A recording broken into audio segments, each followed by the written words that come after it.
कुछ ऐसे अलग अलग शब्द होते हैं, उनका मतलब एक ही होता है। आज उसी को थोड़ा सा बताएंगे, उसको समझना ध्यान से, बाद में पूछेंगे। आज जिसको नहीं आएगा उसको मुर्गा बना के मारेंगे, ठीक ना? हाँ, तो आज दो या दो से अधिक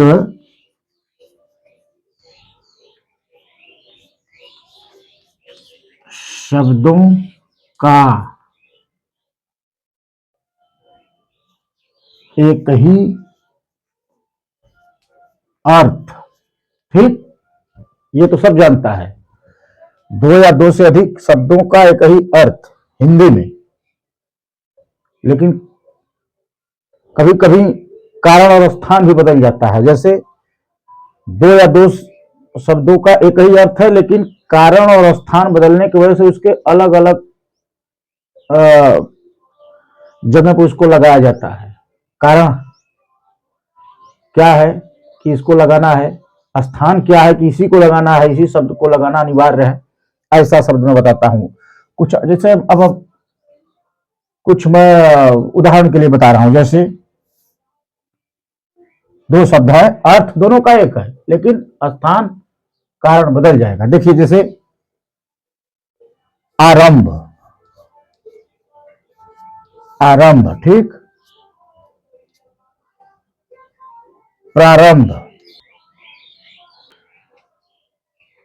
जैसे आरंभ, प्रारंभ, जैसे आमंत्रण, निमंत्रण, ठीक, समझो। जैसे आवास, निवास, ठीक, प्रारंभ और आरंभ। प्रारंभ माने भी शुरू होगा, आरंभ माने भी शुरू होगा, लेकिन प्रारंभ रुके हुए कार्य को, रुके कार्य को शुरू करने पर होता है। रुका कार्य शुरू, ठीक ना, शुरू। रुके हुए मतलब अधूरा कार्य कोई रुक गया है, उसको शुरू करने के लिए प्रारंभ का प्रयोग किया जाता है। और आरंभ का प्रयोग कोई नया काम शुरू करने के लिए किया जाता है। कोई भी नया कार्य शुरू हो, उसको किया जाता है वहां आरंभ, नया कार्य, ठीक। कार्य हो, कुछ भी हो, अधूरे को पूरा करने के लिए प्रारंभ का प्रयोग, और जो शुरू एकदम शुरुआत हो रहा है उसको आरंभ। अब आमंत्रण और निमंत्रण में देखिए, निमंत्रण का मतलब होता है बहुत बड़ा उत्सव, शादी ब्याह, और आजकल लोग बर्थडे बनाते हैं, बर्थडे वगैरह, इसमें निमंत्रण दिया जाता है। निमंत्रण इसमें अनिवार्य होता है, ठीक ना। इसको मतलब, ये निमंत्रण का मतलब जाना अनिवार्य है। आमंत्रण का मतलब किसी मंच पर, मंच पर जाओ, गोष्ठी में जाओ, सभा में जाओ, ये आमंत्रण हुआ। जाओ या ना जाओ, यहां कुछ मिलने वाला नहीं है खाने पीने के लिए। निमंत्रण में खाने पीने का व्यवस्था रहता है। तो समझ लो, मंच, गोष्ठी, छोटी मोटी पार्टियां, मीटिंग वगैरह में आमंत्रण होता है। और निमंत्रण जैसे शादी ब्याह, बड़े बड़े कार्यक्रमों में निमंत्रण, यहां इसको यूज किया जाता है। आवास, निवास, निवास जहां के आप हैं,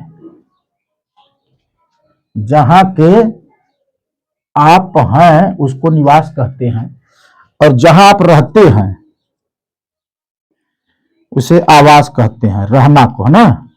जैसे ये मकान है, ये किसी का भी मकान हो, जैसे मकान है तो मकान में भी आप रह रहे हैं तो वो आवास है। जैसे आप फलनवा गांव से आए हैं, वहां रह नहीं रहे हैं, कभी कभी जाते हैं, तो वो आपका निवास स्थान है।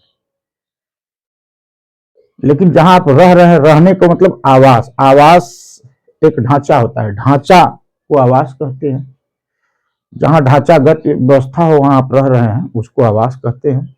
जो ढांचा नहीं हो, जिससे कि आप किसी भी, बनारस के निवासी हैं, बनारस में किसी स्थान के निवासी हैं, किसी जगह के, तो बोलो भाई हम, हमारा निवास स्थान तो फलाने गांव में है, लेकिन आवास यहाँ है, ऐसे। ठीक, समझ गए होंगे, पूछूंगा। अब इसी कड़ी में एक शब्द आता है जो है किंतु। किंतु और परंतु। किंतु छोटा उ रहेगा, किंतु परंतु, इन दोनों भी शब्दों का एक ही अर्थ है, लेकिन कारण जानिए। कारण क्या है? कारण यह है कि परंतु शब्द वहां यूज किया जाता है जहां किसी बात का उत्तर दिया जाए, ठीक ना। उत्तर, जिस किसी भी बात का यदि उत्तर दिया जा रहा है तो वहां परंतु शब्द यूज किया जाता है। और किंतु शब्द वहां यूज किया जाता है जहां कारण बताना हो, कोई कारण। कारण, स्कूल क्यों नहीं गए, तो बताने वाला बताएगा स्कूल जाना था किंतु साइकिल खराब हो गई, ये कारण हुआ। उसी तरह परंतु को उत्तर में तब्दील करना है कि आपको साइकिल चलाने आता है, तो बताएंगे कि हाँ साइकिल चलाने आता है परंतु पूरा नहीं आता है। तो इस तरह से किंतु और परंतु का प्रयोग किया जाता है। उसी तरह से चतुर, चालाक,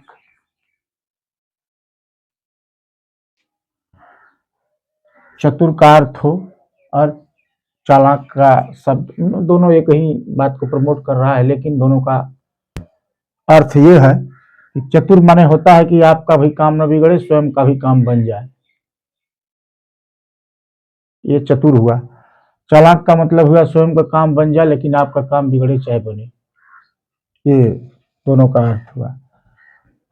इसी तरह से